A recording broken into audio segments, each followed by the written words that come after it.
ஹோலி மேடையில் புத்தம்புது நிகழ்ச்சிகளை உடனுக்குடன் பார்த்து மகிழ எமது ஃபேஸ்புக் மற்றும் யூடியூப் பக்கத்தை லைக் செய்யுங்கள். ஹோலி மேரி டிவி சேனல் நேயர்களுக்கு அன்பின் வணக்கம். இன்று நாங்கள் இந்த நிகழ்ச்சியிலே அன்பியத்திற்கு விவிலியம் அடிப்படை என்ற தலைப்பை பார்ப்போம். மாற்றம் உருவாக்கும் எவரும் ஒரு குறிப்பிட்ட அமைப்பில் இடத்தில்தான் தொடங்க முடியும். எந்த சமுதாய மாற்றமும் சமுதாயத்தின் ஒரு குறிப்பிட்ட பகுதியிடமிருந்து தான் உருவாக்க முடியும். கடவுளும் இதனை இயற்கை நியதியாக தெரிந்து கொண்டுதான் உலகின் மீட்பு பணியை தொடங்குகின்றார். ஒரு குறிப்பிட்ட இனத்தை தேர்வு செய்கிறார். அதுதான் இஸ்ராயல் இனத்தார். யாக்கோப்பு கடவுளுக்கு பிரமாணிக்கமாய் இருந்த காரணத்தால் இஸ்ராயல், அதாவது கடவுளோடும் மனிதரோடும் போராடி வெற்றி கொண்டவர் என்ற பெயர் அவருக்கு கடவுளால் அளிக்கப்பட்டது. யாக்கோப்பை தொடர்ந்து அவருடைய 12 பிள்ளைகளும் 12 குலங்களாக உருவெடுத்து இஸ்ராயல் என்ற தங்கள் தந்தையின் பெயராலே தங்கள் இனத்தின் பெயரை சூடிக்கொண்டனர். இந்த இஸ்ராயல் மக்கள் எகிப்தில் அடிமைத்தன வாழ்வை அனுபவித்தனர். மோசையின் துணை கொண்டு எகிப்திலிருந்து கிறிஸ்துவுக்கு முன் 1250 வாக்களிக்கப்பட்ட நாடாம் கானான் நாட்டிற்கு விடுதலை பயணம் மேற்கொண்டனர். இந்த மக்களை என் மக்கள் என்கிறார் இறைவன். நான் உங்கள் கடவுள், நீங்கள் என் மக்கள் என்று உரிமை கொண்டாடுகிறார். அம்மக்களை உடன்படிக்கை மூலமாக நெருக்கமான உறவிற்கு அழைக்கின்றார். இவ்விதம் கடவுளின் அன்பும் அருளும் வெளியே சென்று முந்திச் செயல்படுகிறது.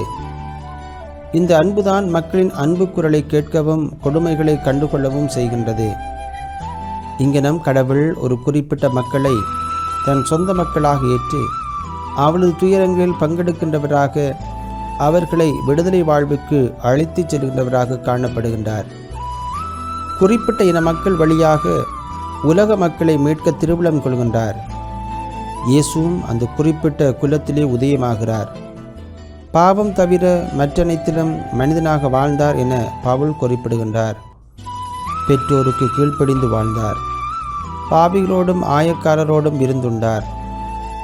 இறந்த லாசரின் வீட்டுக்கு சென்ற பொழுது அழுதார். இவ்விதம் மனித வாழ்வோடு இணைந்த கடவுளாக தன்னை ஆக்கி கொண்டார் என பவுல் குறிப்பிடுகிறார். தன் பணியை தொடர 12 குழுவை தேர்ந்து கொண்டார். அவர்களை உருவாக்கினார். அவர்களை உலகெங்கும் போய் நற்செய்தி அறிவிக்க அனுப்புகின்றார். பழைய ஏற்பாட்டில் 12 குலங்களை இஸ்ராயல் இனத்தை தனது சொந்த மக்களாக உருவாக்குகின்றார். இதனால் தன் மக்களோடு உறவை ஏற்படுத்தி உறவின் வழியாக மக்களை மீட்பின் பாதைக்கு அழைத்துச் செல்கின்றார். புதிய ஏற்பாட்டில் அதே இறைவன் மனுவர் வழியாகவே மனிதனோடு உறவு கொண்டு அவனை மீட்க முடியும் என திருவுளம் கொள்கின்றார். உறவுகள் வழியாகவே தான் மனிதன் முழுமையான வாழ்வை அடைய முடியும் என்பதை வெளிப்படுத்துகின்றார். இந்த மறைவுண்மையை வெளிப்படுத்துவதுதான் அன்பியம். அன்பியம் திரு அவை வரலாற்றில் பிரதிபலிக்கும் ஒரு இயக்கமாகும். இயேசு விரும்பும் திரு அவையின் பிரதிபலிப்பாகும். திரு அவையின் வரலாற்று பயணத்தில் திரு அவை தன்னை புதுப்பிக்க எத்தனையோ அவைகளை கூட்டியது, பல்வேறு ஏடுகளை வெளியிட்டது. ஆனால் 2ஆம் வத்திக்கான் சங்கம்தான் திருச்சபைக்குள்ளே தன்னை ஆய்வு செய்வதற்கும் திருச்சபை உலகை பார்க்கும் விதத்தில் மாறுபடுவதற்கும் காரணமாக இருந்தது. இந்த 2ஆம் வத்திக்கான் சங்கம்தான் திரு அவை தன்னை இறைமக்கள் சமூகமாக இறையாட்சியின் திருப்பணியாளனாக உருவாக்கியது. இந்த கனவை நனவாக்க உருவாக்கப்பட்ட இயக்கங்களில் முதன்மையானதே அன்பியம். இறைமக்கள் திரு அவையின் தலைமைத்துவத்தில் பங்கெடுப்பதன் வழியாக, திரு அவை சமுதாயத்தில் ஈடுபடுவதன் வழியாகத்தான், பொதுநெறியின் அர்ப்பண ஈடுபாட்டால் தான் இயேசுவின் கனவை நிறைவேற்ற முடியும். இதற்கு செயல் வடிவம் வழங்கிய பொருத்தமான இயக்கமாக அன்பியம் அமைகின்றது. மனிதன் சமூக மிருகம் என்பது சமூகியலாளர் கூற்று. மனிதன் தனித்து வாழ இயலாதவன், சமுதாயத்தை சார்ந்தவனாக இருக்க முடியும். எனவே சமூகம் மனிதனின் வளர்ச்சிக்கு இன்றியமையாதது. சமூகத்தின் வளர்ச்சிக்கும் தனிமனிதனின் இன்றியமையாத தன்மைக்கும் முக்கியம். தனி மனிதன் சமூகத்தை உருவாக்க முடியும். ஒரு சமூகம் ஒரு மனிதனை உருவாக்க முடியும். இந்த அடிப்படை தத்துவத்தை அன்பியம் செயல்படுத்துகின்றது. அடிப்படை சமூகம் என்று அழைக்கப்பட்டு வந்த கிறிஸ்தவ இயக்கம் அன்பியம் என்ற பெயரில் இயங்கினாலும் அடிமட்டத்தில் வாழும் இறைமக்களை சமூகப்படுத்துவதும் இதன் தனிச்சிறப்பாகும். இச்சமூகம் அடிமைத்தனங்களிலிருந்து ஒவ்வொரு மனிதனும் விடுதலை பெற உழைக்க வேண்டும். சமூகத்தில் வாழும் ஒவ்வொரு மனிதனும் சமூகத்தில் காணப்படும் சமூக தீமைகளை உழைக்க வேண்டும். இந்த சமூகத்தின் அடிப்படையில் அன்பியத்தில் வாழும் ஒவ்வொரு மனிதனையும் அடிமைப்படுத்தும் தீமைகளிலிருந்து விடுபட அன்பிய மக்கள் அனைவரும் உழைக்கின்றனர். அன்பியம் அவ்வகையில் இறைமக்கள் சக்தி இயக்கம். தனி மனிதனால் சாதிக்க முடியாதவைகளை ஓர் அன்பியம் சாதிக்க முடியும். ஓர் அன்பியத்தால் சாதிக்க முடியாததை அன்பிய ஒருங்கிணையத்தால் பங்கால் சாதிக்க முடியும். ஒரு பங்கால் சாதிக்க முடியாததை ஒரு மறைமாவட்டமோ மறைவட்டமோ சாதிக்க முடியும். எனில் அன்பியம் சிறிய சமூகம், பங்கு பெரிய சமூகம், மறைமாவட்டம் மாபெரும் சமூகம். இந்த இணைப்பு பலத்தால் தான் சமூக தீமையிலிருந்து சமூகத்தை மீட்க முடியும். இறையாட்சி மண்ணில் மலரச் செய்ய முடியும். அன்பியம் உளவியல் அடிப்படையில் என்ன சொல்கின்றது? மனிதன் இயல்பிலேயே உறவுத்தன்மை உடையவன். உறவின்றி அவனால் வாழ இயலாது. தான் வாழும் குடும்பத்தோடும் சமூகத்தோடும் உறவு கொண்டிருப்பது அவனது இயல்பு. அன்பியம் என்பது உறவு மையமானது. ஒரு குறிப்பிட்ட பகுதி மக்களை உறவினால் ஒன்றிணைப்பதே அன்பியம். ஆனால் உறவை அனுபவிக்க அழைக்கும் தளமாகவே இது அமைகின்றது. விரும்பிய குடும்பங்களோ விரும்பாத குடும்பங்களோ இருக்கலாம். அருகாமை வாழும் அத்தனை குடும்பங்களும் உறவு கொண்டிருக்க வேண்டும் என்ற கட்டாயத்தை வலியுறுத்துவதே அன்பியம். அன்பியத்தின் தத்துவமே அருகாமையில் உள்ளவர்களை ஏற்பது, அன்பு செய்வது, இவர்களோடு இணைந்து செல்வதாகும்.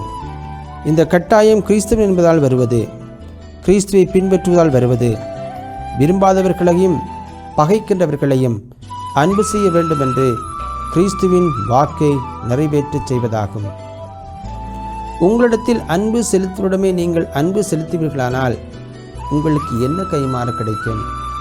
மத்தேயு நற்செய்தி அதிகாரம் 5:46 இவ்வாறு வாசிக்க முடியும். அப்படியெனில் எனக்கு பிடித்தவர்கள் இருக்கும் அன்பியத்தில் தான் செயல்படுவேன். விருப்பமில்லாதவர்கள் மத்தியில் செயல்பட மாட்டேன் என்று சொல்வது அன்பியம் ஒரு உறவு சமூகம் என்ற தத்துவத்தை மறுப்பதாகும். குடும்ப பகைகளும் தனிப்பட்ட விருப்பு வெறுப்புகளும் நீடித்திருக்கும் போது அன்பியம் உறவு சமூகத்தன்மையை இழந்துவிடும். அன்பியம் ஆன்மீக இயல் அடிப்படை. ஆன்மீகம் என்பது இறைவன் ஒருவனுக்கு கொடுத்த அழைப்பிற்கேற்ப வாழ்வதாகும். அவ்வகையில் அன்பியத்திற்கு ஒரு அழைப்பு உண்டு. அதனை திரு அவை உருவாக்கியுள்ளது. திரு அவை அன்பியத்திற்கு வரையறுத்துள்ள வழிமுறைகளை அறநெறிகளை பின்பற்ற வேண்டும், செயல்படுத்த வேண்டும். அதுதான் அன்பியத்தின் ஆன்மீகமாகும். இயேசு விரும்பும் திரு அவையை உருவெடுக்கச் செய்வதே அன்பியத்தின் அழைப்பு. எனவே இயேசுவின் கனவை நிறைவேற்றுவதே அன்பியத்தின் ஆன்மீகமாகும். தொடக்க திரு அவை இயேசுவின் ஆன்மீக நெறிகளை பிரதிபலித்தது, வாழ்ந்தது. தொடக்க திரு அவை 4 முக்கிய தொடக்க கூறுகள். 1. ஒரே மனத்தோராய் செபிக்க கூடினர். 2. வீடுகள் தோறும் அப்பத்தை பெற்று உணவை பகிர்ந்தனர். 3. திருத்துதர் கற்பித்தவற்றை கேட்டனர், வாழ்ந்தனர். 4. எல்லா உடைமைகளையும் பொதுவாய் வைத்திருந்தனர். தேவைகளுக்கேற்ப பகிர்ந்து கொண்டனர். இதனால் தொடக்க திரு அவையின் ஆன்மீகமாக இருந்தது அன்பியமாகும். அதனை அன்பியத்தின் ஆன்மீக திரு அவை ஏற்றுக்கொள்கின்றது. இறை வார்த்தையை மையமாக்கி கொண்டு இறை பிரசன்னத்தை சமூகத்தில் அனுபவித்து அனைவரும் இணைந்து புகழும்போது, ஒருவர் மற்றவர்களோடு பகிர்ந்து வாழும்போது அன்பியத்தின் ஆன்மீகம் செயலாக்கம் பெறுகின்றது. அன்பியம் ஒரு கிறிஸ்தவ வாழ்வு முறையன்றி அமைப்பு முறையல்ல என்பதை ஆழமாக புரிந்து கொள்ள வேண்டும். அன்பியம் என்பது குறிப்பிட்ட எண்ணிக்கையிலான குடும்பங்களின் இணைப்பாகும். குடும்பங்கள் தான் அன்பியத்தை இயங்க வைக்கின்றன. குடும்பங்கள் செவ்வனே இயங்கும் போது அன்பியங்கள் செவ்வனே செயல்படுகின்றன. குடும்பங்கள் உயிரோட்டமாக இருந்தால் அன்பியம் உயிரோட்டமாக இருக்கும். குடும்பங்கள் நோயிற்றிருந்தால் அன்பியம் நோயாளியாகிவிடும். எனவே அன்பியத்தின் வளர்ச்சியும் செயல்பாடும் குடும்பங்களின் வளர்ச்சியை பொறுத்து அமைகின்றன. எனவே அன்பியங்களை வலுப்படுத்த விரும்புவோர் குடும்பங்களை தேடிச் செல்ல வேண்டும். குடும்பங்கள் வாழும் இடங்களை தேடிச் செல்ல வேண்டும். குடும்பங்களை மையப்படுத்திய திட்டமிட வேண்டும், செயல்பட வேண்டும். குடும்பங்கள் இடம்பெற்று இடம்பெறும்போது அன்பியமும் இடம்பெறுகின்றது. பெருநகரங்களில் தொழிலை மையமாக கொண்டு தங்கள் குடியிருப்புகளை மாற்றிக்கொண்டு இருக்கிறார்கள். பங்குகளில் மக்கள் தொகை வேறுபட்டு கொண்டே இருக்கின்றது. குடும்பங்கள் எங்கே வாழ்கின்றனவோ அங்கேதான் திரு அவையும் வாழ்கின்றது. எனவே குடும்பமின்றி அன்பியம் இல்லை, குடும்பம்தான் அன்பியத்தின் சொத்து. அன்பியம் விசுவாச பயிற்சிக்கு சிறந்த தளம். ஏனில் ஒவ்வொரு கிறிஸ்தவனையும் ஒவ்வொரு குடும்பத்தையும் எளிதாக சந்திக்கச் செய்வது அன்பியம். குறைந்த குடும்பங்கள் எண்ணிக்கை கொண்ட இயக்கம் அடிமட்ட மக்களை தொடும் தளம். அருட்பணியாளர்கள் அடிமட்டத்திலிருந்து உருவாக்கப்படுகின்றார்கள். அன்பியம் அடிமட்ட மக்களை ஒன்றிணைத்து இறைவார்த்தையின் ஒளியில் சிந்திப்பது, தியானிப்பது, பகிர்வதோடு கிறிஸ்தவ வாழ்வை, விசுவாச வாழ்வை புதுப்பிப்பதாகும். திருவழிபாடு, மறைக்கல்வி விசுவாச பயிற்சி தளங்களாக இருந்தாலும் அன்பியமே சிறந்த தளம். குடும்பங்கள் வாழும் தளம். வாழும் இடத்திலேயே இறைவார்த்தை பகிர்ந்தளிக்கப்பட வேண்டும். விசுவாச அனுபவங்கள் ஒளியேற்றப்பட வேண்டும். விசுவாசம் ஆழமாக்கப்பட வேண்டும். விசுவாசம் ஈரோட்டம் உள்ளதாக்கப்பட வேண்டும். எனவே பங்கு திரு அவை, மறைமோட்ட திரு அவை, மறைவட்டம் பங்கு சூழலுக்கேற்ப விசுவாசத்தை உயிரோட்டமாக்க, அர்த்தமுள்ளதாக்க பயிற்சிகளை வழங்க திட்டமிட வேண்டும். குடும்பங்கள் கிறிஸ்தவ குடும்பங்களாக திகழ வழிகாட்ட வேண்டும். தொடர் பயிற்சி தளமாக அன்பியம் பயன்படுத்தப்பட வேண்டும். திரு அவையின் மையமாக ஆலயத்தை நினைப்பவர்களும் உண்டு. ஆயர்கள், குருக்கள் தான் திரு அவையின் மையம் என்று நினைப்பவர்களும் உண்டு. ஆனால் திரு அவையின் மையம் இறை மக்களே. 2ஆம் வத்திக்கான் சங்கம் திரு அவையை பற்றி வரையறுக்கும் போது திரு அவை இறைமக்கள் சமூகம் என்பதை தெளிவாக்குகின்றது. ஏனில் இறைமக்கள் உலகில் வாழ்பவர்கள், உலகை இயக்குபவர்கள். திரு அவை உயிருள்ள சமூகமாக இருப்பதே இறைமக்கள் சமுதாயத்தால் தான் என்பதில் மாற்று கருத்தில்லை. அன்பியம் என்பது உலகில் அடிமட்டத்திலே வாழும் மக்களின் இயக்கம். அன்பியம்தான் அம்மக்களை அடையாளம் காண்கின்றது. அம்மக்களின் கிறிஸ்துவ வாழ்வை கட்டி எழுப்புகின்றது. அம்மக்களை உயிருள்ள கிறிஸ்துவ மக்களாக ஆக்குகின்றது. அன்பியம்தான் அடிமட்டத்தில் வாழும் ஒவ்வொருவரையும் முக்கியமாக எண்ணி அவரது தேவைகளை நிறைவு செய்ய முயற்சிக்கின்றது. மக்களின் ஆன்மீக, மக்களின் சமூக கலாச்சார வாழ்வை புதுப்பிக்க அன்பியம்தான் திட்டம் தீட்டுகின்றது. அன்பியம் திரு அவை உயிருள்ள சமூகமாக மாற்றுகின்றது. அன்பியம் பொது நிலைநிறை உருவாக்குகின்றது. திரு அவை இறைமக்கள் என்று பறைசாற்றும் 2ஆம் வத்திக்கான் சங்கம் பொது நிலையின் திருத்துது பணியை பற்றியும் திரு அவையில் அவர்களது இடம் பற்றியும் தனி ஏட்டினை உருவாக்கியுள்ளது. பொது நிலையை பார்வையாளர்களாக அடையாளம் கண்ட திரு அவையின் பங்காளர்களாக அடையாளம் காண்கின்றது. ஆயர்கள், குருக்கள் மட்டும் அழைப்பு பெற்றவர்கள் அல்ல, பொது நிலையர்களும் அழைப்பு பெற்றவர்களாக பிரகடனப்படுத்துகிறது. திரு அவையின் முப்பணிகளை அறிவோம். ஆளும் பணி, இறைவாக்குரைக்கும் பணி மற்றும் அர்ச்சிக்கும் பணி. உறுதிப்பூசல் வழியாக அடிப்படை உரிமைகள் வழங்கப்படுகிறது. திரு அவையின் ஆளும் பணியில் பங்கெடுப்பை, பங்கு, அருள்பணி, பேரவை மற்றும் அன்பியங்களில் தலைமைத்துவம் வழியாக வெளிப்படுத்த வாய்ப்பளிக்கப்படுகின்றது. திரு அவையில் இறைவாக்கு பணியின் பங்கெடுப்பை உலகில் இயேசுவின் நற்செய்தி மதிப்பீடுகளுக்கு சான்று பகரவும் மறைக்கல்வி பணிகளிலும் வெளிப்படுத்தப்படுகின்றது. திருவழிபாடு மற்றும் அருள் சாதனங்களில் பங்கெடுப்பு அர்ச்சிக்கும் பணியை வெளிப்படுத்துகின்றது. அன்பியங்கள் பொதுநிலைகளின் இயக்கமே. அதன் தலைமை பொறுப்புகள் வழியாக, வழிநடத்தல் வழியாக, பிறருக்கு பணி செய்வதன் வழியாக திரு அவைகளின் அருள் பணிகளில் பங்கெடுக்கின்றனர். அன்பியம் இறைமக்களை பொறுப்புள்ளவர்களாக்கின்றது. அருள் பணிகளில் தங்களை அர்ப்பணிக்க செய்கின்றது. திரு அவையின் பல்வேறு செயல்பாடுகள், போதனைகள், வழிமுறைகள் மேல்மட்ட பார்வையிலே உருவானவைகளாக உள்ளன. இதனை அடிமட்ட மக்கள் பின்பற்றுவதிலேயே, செவி சாய்ப்பதிலேயே முரண்பாடுகள் வருகின்றன. அடிமட்டத்தில் வாழ்பவர்கள் சிந்திக்க தெரியாதவர்கள், திறமையற்றவர்கள், வழிநடத்த இயலாதவர்கள் என்ற எண்ணங்களுக்கு சவாலாக வருவதுதான் அன்பியம். அன்பியம் எத்தனையோ படிப்பறிவு இல்லாத மக்களின் சிந்தனை திறன்களையும் ஞானத்தையும் வெளிப்படுத்துகின்றது. பொருளாதாரத்தில் பின்தங்கிய மக்களின் மனித வளங்களை வெளிக்கொணர்கின்றது.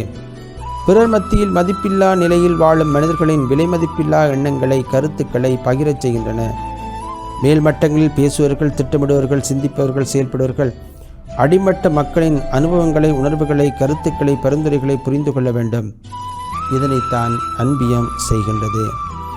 அன்பியம் அடிமட்ட மக்களை வெளி உலகிற்கு கொண்டு வரும் இயக்கமாக செயல்பட வேண்டும். அன்பியம் அடிமட்ட மக்களின் ஞானத்தையும் மனித வளங்களையும் தீர்மானிக்கும் தளங்களை நோக்கிச் செல்ல வைக்க வேண்டும். அன்பியம் மனித நேயத்தை உருவாக்கும் தளங்களை நோக்கிச் செல்ல வைக்க வேண்டும். அன்பியங்களில் குடும்பங்களின் ஈடுபாடு மிகவும் முக்கியம். குடும்பங்களின் ஈடுபாடுதான் அன்பியத்தின் செயல்பாடுகளுக்கு அளவுகோலாக இருக்க முடியும். ஒரு அன்பியத்தின் செயல்பாடுகளுக்குரிய மதிப்பெண்கள் அந்த அன்பியத்திற்குட்பட்ட குடும்பங்களின் ஈடுபாடுகள் தான் கொடுக்க முடியும். கீழ்கண்ட வினாக்களின் அடிப்படையில் குடும்பங்களின் ஈடுபாட்டினை அளக்க முடியும். எத்தனை குடும்பங்கள் பங்கெடுக்கின்றன? குறிப்பிட்ட குடும்பங்கள் தான் பங்கெடுக்கின்றனவா? குறிப்பிட்ட குடும்பங்கள் பங்கெடுப்பதில்லை, ஏன்? பங்கெடுக்கும் குடும்பங்களின் தரம் என்ன? பெண்களின் பங்கெடுப்பு மட்டும்தானா? எத்தகைய பெண்கள் பங்கெடுக்கின்றார்கள்? இன்று அன்பியத்திற்கும் குடும்பங்களுக்கும் இடையே தொடர்பை, உறவை 5 பிரிவுகளில் கொணரலாம். இன்று அன்பிய ஈடுபாட்டினால் வளர்ந்து வரும் குடும்பங்கள் ஒவ்வொரு பங்கிலும் உள்ளன. ஆன்மீக வாழ்விலும், சமூக வாழ்விலும், கிறிஸ்தவ விசுவாசத்திலும், ஆளுமை வளர்ச்சியிலும் வளர்ந்து வரும் குடும்பங்களை ஒவ்வொரு பங்கிலும் கணக்கிடலாம். இதனை சில மேற்கோள்கள் வழியாக உறுதிப்படுத்தலாம். திருவழிபாட்டில் பங்கேற்பாளர்கள் ஆகின்றனர். திறமைகளை வெளிப்படுத்தி தங்கள் ஆளுமையை வளர்த்துள்ளனர். தலைமைத்துவத்தில் வளர்ந்துள்ளனர். திரு அவையின் சமூகத்தின் அருள் பணிகளில் ஈடுபாடுகள் அதிகமாகின்றது. குடும்ப வாழ்வில் முன்னேற கற்றிருக்கின்றார்கள். அன்பியங்களினால் தலைமை பண்புகள் வளர்ந்துள்ளனவா? பாதிக்கு அதிகம் பேர் ஆம் என்கின்றனர். அன்பியத்தின் தலைமை எவ்வாறு செயல்படுகின்றது?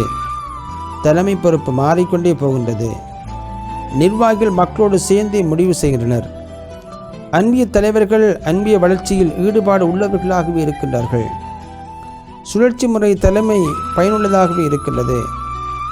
ஆனால் புதிய தலைவர்களை உருவாக்கும் திட்டம் இருப்பதாக சொன்னாலும் தலைமைத்துவம் சார்ந்த பயிற்சிகள் குறைவாகவே உள்ளன. மொத்தத்தில் அன்பியம் மக்கள் இயக்கமாக செயல்படும் என்றே சொல்ல தோன்றுகின்றது. எத்தனையோ குடும்பங்கள் அன்பியத்தை தங்களது தேவைகளுக்காக பயன்படுத்துகின்றன. அவரிடம் அன்பியத்தை பற்றிய நேர்மறை பார்வைகள் இல்லை. அன்பிய கூட்டங்களில் பங்கெடுப்பதில்லை. அன்பிய திட்டங்களுக்கு ஒத்துழைப்பதில்லை. ஆனால் திருவருட்சாதனங்கள் தொடர்பாக சமூக கொண்டாட்டங்களில் மக்கள் பங்கெடுப்பை அதிகமாக்க அன்பியத்தை பயன்படுத்தினர். இக்குடும்பங்களை கிறிஸ்தவ குடும்பங்கள் என்று சொல்ல முடியுமா? கிறிஸ்தவ குடும்பங்கள் என்றால் கிறிஸ்துவின் போதனைகளை பின்பற்றும் கிறிஸ்தவ சமூகங்கள், திருச்சபையின் அங்கங்கள், திருச்சபையோடு இணைந்து செயல்படச் செய்கின்றது. அன்பியம் அன்பியத்தின் நபராக அல்ல, உறுப்பினராக, உயிருள்ள உறுப்பினராக, பிரமாணிக்கமுள்ள உறுப்பினராக இக்குடும்பங்கள் மாற வேண்டும், உருவாக்கப்பட வேண்டும். இக்குடும்பங்களின் பட்டியலை தயாரித்து அக்குடும்பங்களை சந்திக்க வேண்டும், சிந்திக்க செய்ய வேண்டும், ஏற்க செய்ய வேண்டும், ஈடுபட செய்ய வேண்டும். எத்தனையோ குடும்பங்கள் தாங்கள் வாழும் பகுதியில் உள்ள குடும்பங்களோடு உறவில்லை, தொடர்பும் இல்லை. ஆனால் வேறு பகுதியில் வாழும் குடும்பங்களோடு உறவும் பகிர்வும் இருக்கும். அக்குடும்பங்களை அடிக்கடி சந்திப்பார்கள், உறவாடுவார்கள், தங்களது பொன்னான நேரங்களை செலவிடுவார்கள். அக்குடும்பங்களின் இன்பத் துயரங்களில் பங்கெடுப்பார்கள். ஆனால் தங்களது சொந்த அன்பியத்திற்குட்பட்ட குடும்பங்களை சந்திக்க மாட்டார்கள், உறவாட மாட்டார்கள், இன்ப துன்ப நேரங்களில் பங்கெடுக்க மாட்டார்கள். பல்வேறு காரணங்களை சொல்லி நியாயப்படுத்தி கொண்டே இருப்பார்கள். தங்கள் அன்பியத்திற்கு உட்பட்ட குடும்பங்களோடு உறவன்று இருப்பார்கள், ஆனால் தொட்டுக்கொண்டிருப்பார்கள். எனவே அன்பியம் குடும்பத்தின் மையமாகவும் பங்கின் வளர்ச்சிக்கு உதவுகின்ற ஒரு அளவுகோலாகவும் இருக்கிறது என்று கூறி இந்த நிகழ்ச்சியை நிறைவு செய்கின்றேன். நன்றி, வணக்கம். ஹோலி மேடையில் புத்தம்புது நிகழ்ச்சிகளை உடனுக்குடன் பார்த்து மகிழ எமது ஃபேஸ்புக் மற்றும் யூடியூப் பக்கத்தை லைக் செய்யுங்கள்.